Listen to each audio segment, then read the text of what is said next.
उतनी ही अच्छी है जितनी कि पठान थी, जवान थी, और भाई साहब गदर 2 से कम 50 गुना अच्छी फिल्म है। फिर भी इस फिल्म को पब्लिक देखना नहीं चाहती। तो आज हम यही जानने की कोशिश करेंगे कि भाई ऐसा क्या हुआ कि पब्लिक इस फिल्म को देखना ही नहीं चाहती। दोस्तों, ऋतिक की फिल्म फाइटर सुपर फ्लॉप हो गई है। पब्लिक ने इस फिल्म को पूरी तरह रिजेक्ट कर दिया है। हालांकि ये फिल्म खराब नहीं है। ये फिल्म ऐसी नहीं है जिसको आप ये कहें कि यार क्या वाहियात फिल्म है, क्या घटिया फिल्म है और इस पर हम अपने पैसे खर्च नहीं करेंगे, इसके लिए हम अपना टाइम बर्बाद नहीं करेंगे। तो आज हम यही जानने की कोशिश करेंगे कि भाई ऐसा क्या हुआ कि पब्लिक इस फिल्म को देखना ही नहीं चाहती। ये फिल्म उतनी ही अच्छी है जितनी कि पठान थी, जवान थी, फिर भी पब्लिक ने इस फिल्म को पूरी तरह रिजेक्ट कर दिया है। और भाई साहब गदर 2 से कम 50 गुना अच्छी फिल्म है। फिर भी इस फिल्म को पब्लिक देखना नहीं चाहती। मतलब जो हाल सुबह के शोज का था और जो हाल दोपहर के शोज का है, उनको देखकर यह कहा जा सकता है कि भाई आज का बिजनेस 10 करोड़ के ऊपर नहीं हो सकता। और 60% मॉर्निंग शोज कैंसिल हो गए हैं। एक आदमी भी इस फिल्म को देखने नहीं आया है। सुबह के शोज को देखकर ऐसा लग रहा है कि इस फिल्म का हीरो ऋतिक रोशन नहीं है बल्कि विवेक ओबेरॉय है। इस फिल्म का 4 दिन का वीकेंड बिजनेस है तकरीबन 115 करोड़ रुपए। इसका मतलब यह हो गया कि इसका लाइफ टाइम बिजनेस 225 करोड़ से ज्यादा का नहीं हो सकता। और अगर 300 करोड़ रुपए की लागत से बनी हुई फिल्म का बिजनेस मंडे को 10 करोड़ रुपए होता है तो यह बहुत ही ज्यादा खराब है। यानी कि इस फिल्म का भी बिजनेस वही होगा जो डंकी का बिजनेस हुआ है। लेकिन इस फिल्म में और डंकी में बहुत ज्यादा डिफरेंस है। डंकी बनी थी 100 करोड़ रुपए में, जबकि यह फिल्म बनी है 300 करोड़ रुपए में। मतलब यह हुआ कि फाइटर सुपर डुपर डिजास्टर हो गई है। कहूं कि यह फिल्म ऐसी नहीं है जिसको घटिया और वाहियात कहा जा सकता है। तो फिर पब्लिक ने इस फिल्म को रिजेक्ट क्यों किया है? उसके कई एक रीजन है। सबसे पहला रीजन, उस ट्रेलर में ऐसा कुछ भी नहीं था जिसकी वजह से पब्लिक का इंटरेस्ट बने इस फिल्म को देखने के लिए। वो ट्रेलर बिल्कुल वैसा ही था जैसे कि कंगना की फिल्म तेजस का ट्रेलर है कि जो इस फिल्म का ट्रेलर था वो बहुत ज्यादा खराब था। जब ट्रेलर रिलीज हुआ उसी वक्त पब्लिक ने उसको देखकर ये डिसाइड कर लिया था कि भाई ये फिल्म हमें नहीं देखनी है। तो उसको देखकर पब्लिक को ऐसा लगा कि भाई ये फिल्म भी बिल्कुल वही है जो कंगना की फिल्म तेजस थी। तो जब हमने तेजस नहीं देखी तो फाइटर क्यों देखनी? वहीं फाइटर एक इंटरनेशनल स्टाइल की फिल्म है। इसके वीएफएक्स कमाल है, इसके जो कैमरामैन है वो बहुत ही बेहतरीन है। जहां फिल्म गदर 2 एक भोजपुरी स्टाइल की फिल्म थी, इस फिल्म का हर सीन बहुत ही स्टाइलिश है। यानी कि ये फिल्म एक इंटरनेशनल स्टैंडर्ड की फिल्म है। लेकिन क्या पब्लिक को इससे कोई फर्क पड़ता है? अजी घंटा बिल्कुल भी नहीं। अगर पब्लिक को इन चीजों से कोई लेना देना होता तो भोजपुरी फिल्म नहीं चलती, गुजराती फिल्में नहीं चलती, मराठी फिल्में नहीं चलती। पब्लिक को सिर्फ वो फिल्म देखनी है जिसकी कहानी उनके नजदीक की कहानी हो, जिस कहानी में वो अपने आप को देख सके। देखिए, पब्लिक को इन चीजों के बारे में पता ही नहीं है कि भाई वीएफएक्स कितने बढ़िया हो सकते हैं या कितने खराब हो सकते हैं, एक एक्शन सीन को कैसे शूट किया गया है, कैसे शूट नहीं किया गया है, किसी फिल्म का डीआई कितना अच्छा हो सकता है, कितना अच्छा नहीं हो सकता। पब्लिक को इससे कोई फर्क नहीं पड़ता कि कैमरामैन हॉलीवुड से आया है, एक्शन मास्टर यूके से आया है या इंडिया से आया है।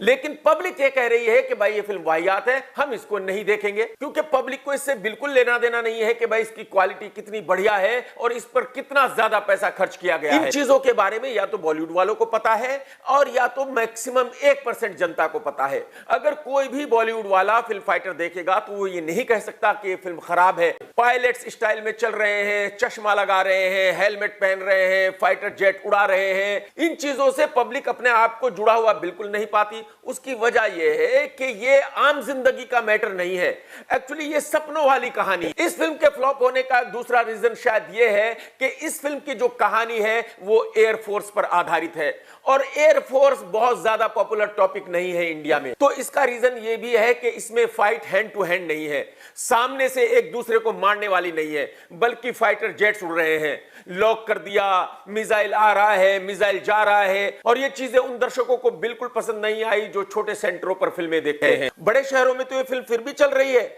लेकिन भाई साहब जो छोटे कस्बे हैं, छोटे शहर हैं, गांव हैं, वहां इस फिल्म को पूरी तरह रिजेक्ट कर दिया गया है। उनको ये फिल्म बिल्कुल समझ में नहीं आ रही है। ये चीजें सिर्फ उन लोगों को समझ में आएंगी, उन लोगों को पसंद आएंगी जो एजुकेटेड हैं, जो मल्टीप्लेक्सेस में फिल्में देखते हैं, जो बड़े शहरों में रहते हैं। लेकिन वो भी इस फिल्म को देखने में ज्यादा इंटरेस्टेड नहीं है। और बहुत सारे एजुकेटेड लोग इस फिल्म को इसलिए भी नहीं देख रहे हैं, उनका यह कहना है कि भाई इस फिल्म में क्या है, कहानी वही है कि पाकिस्तान पर बमबारी करेंगे, पाकिस्तान को हरा लेंगे। तो नया क्या है? जब कुछ नया है ही नहीं तो हम अपने पैसे क्यों खराब करें, अपना टाइम क्यों खराब करें? और उसकी वजह शायद ये हो सकती है कि जो छुट्टियां थी वो दिसंबर में खत्म हो चुकी है, लोगों ने अपने पैसे और टाइम दिसंबर में खर्च कर लिया है। अब जनवरी में किसी के पास टाइम नहीं है बर्बाद करने के लिए और ना ही पैसे हैं बर्बाद करने के लिए। अच्छा, इस कहानी की सबसे बड़ी प्रॉब्लम यही है कि इसका जो क्लाइमैक्स है वो पहले से पता है। पब्लिक को पता है कि भाई हमारा हीरो वहां जाएगा और जीत कर ही आएगा, हार तो सकता नहीं, क्योंकि ये कहानी इतनी कॉमन हो चुकी है, लोग इतनी बार देख चुके हैं। कभी सन्नी पाकिस्तान चला जाता है, बर्बाद करके आ जाता है, कभी विद्युत पाकिस्तान चला जाता है, बर्बाद करके आ जाता है, कभी कंगना दीदी पाकिस्तान में जाके बम बरसा के आ जाती है। तो लोगों का यह कहना है कि भाई साहब हमें माफ कर दो, हमें अब ये कहानी पे फिल्म नहीं देखनी है। पब्लिक ने इस फिल्म को रिजेक्ट किया है। इसका एक रीजन ये भी है कि ऋतिक रोशन सबा आजाद का हाथ पकड़कर घूम रहा है। पब्लिक को यह चीज बिल्कुल पसंद नहीं आ रही है और यही वजह है कि ऋतिक रोशन की निगेटिविटी बहुत ज्यादा बढ़ गई है। अगर कोई भी एक्टर ये कहता है कि ये उसका पर्सनल मैटर है तो वो झूठ बोल रहा है, मक्कारी कर रहा है। किसी भी एक्टर को यह पता होना चाहिए कि अगर पब्लिक उसकी एक एक चीज को फॉलो करती है तो उसकी हर चीज पब्लिक की है, वो जो भी करेगा उस पे पब्लिक रिएक्शन जरूर देगी। अब ऋतिक ये कह सकता है कि भाई ये तो मेरा पर्सनल मैटर है, मैं जो चाहूं वो करूं। भाई साहब, अगर आपका पर्सनल मैटर है तो आप पर्सनली ही फिल्में बनाइए और पर्सनली ही देखिए। पब्लिक को आपकी फिल्में देखने का कोई इंटरेस्ट नहीं। किसी भी एक्टर का कोई भी मामला पर्सनल नहीं है, सब कुछ पब्लिक के लिए है, क्योंकि पब्लिक ही किसी को स्टार बनाती है और पब्लिक ही रातों रात किसी को जीरो बना सकती है। किसी भी फिल्म का चलना ना चलना इस बात पर डिपेंड होता है कि कितने % ज्यादा लोग उस फिल्म को पसंद करते हैं। तकरीबन 80% लोग फाइटर फिल्म को पसंद कर रहे हैं। 80% लोगों का यह कहना है कि भाई ये फिल्म अच्छी है, लेकिन इसके बावजूद भी लोग ये कह रहे हैं कि भाई ये फिल्म अच्छी है लेकिन इसके बावजूद भी हमें नहीं देखनी है। देखिए, 20% जनता वो होती है जिसको फिल्म पसंद नहीं आती, वो भले ही शोले हो, मुगले आजम हो या एनिमल हो है। और यही चीज हुई थी तेजस के साथ। तेजस इतनी खराब फिल्म नहीं थी कि लाइफ टाइम बिजनेस 4 करोड़ का ही करे, लेकिन हुआ यह था कि पब्लिक ने उस फिल्म को देखने से टोटली मना कर दिया था। पब्लिक ने यह कह दिया था कि भाई हमें कंगना की फिल्म देखनी ही नहीं है, अच्छी हो या बुरी हो। पब्लिक का ऐसा मानना है कि वो सब कुछ देख चुके हैं ट्रेलर में जो फिल्म में दिखाया जाएगा, और फिल्म का क्लाइमैक्स तो पहले से ही पता है, फिल्म की स्टोरी तो सभी को पता है। तो जब पब्लिक एक फिल्म को देखना ही नहीं चाहती तो फिर वो कितनी भी अच्छी हो वो नहीं चल सकती। और बस यही सेम चीज फाइटर के साथ हो रही है। ज्यादा लोग ऐसे हैं जो ये कह रहे हैं कि भाई फिल्म अच्छी हो सकती है, हमें इस बात पर कोई एतराज नहीं है, लेकिन हमें फिल्म नहीं देखनी, क्योंकि उनको लगता है कि ऋतिक रोशन उनके बीच का आदमी नहीं है। उन लोगों के हीरो हैं रवि किशन, पवन सिंह, निरहुआ, मनोज तिवारी, और वो लोग उन लोगों को इसलिए पसंद करते हैं क्योंकि उनको लगता है कि वो लोग उनके बीच के ही लोग हैं, उन जैसे ही दिखते हैं। ऋतिक रोशन एकदम अंग्रेज दिखता है, तो वो लोग कहते हैं कि भाई ये आदमी हमारे बीच का नहीं है, हमारे में से एक ये नहीं है। इस फिल्म के फ्लॉप होने के पीछे एक बहुत बड़ा रीजन ये भी है कि ऋतिक रोशन की फैन फॉलोइंग छोटे गांव में, कस्बों में, छोटे शहरों में नहीं है।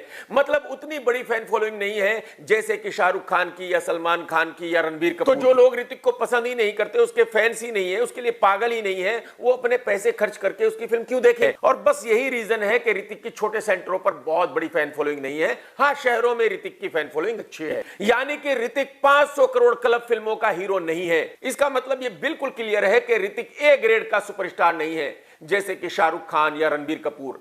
ऋतिक बी ग्रेड का सुपरस्टार है और उसमें बॉलीवुड के तकरीबन 10 एक्टर्स आते हैं। और आप सभी जानते हैं कि फाइटर में अकेला ऋतिक नहीं है, दीपिका भी है, अनिल कपूर साहब भी है। इसके बावजूद भी पब्लिक इस फिल्म को देखने नहीं जा रही है।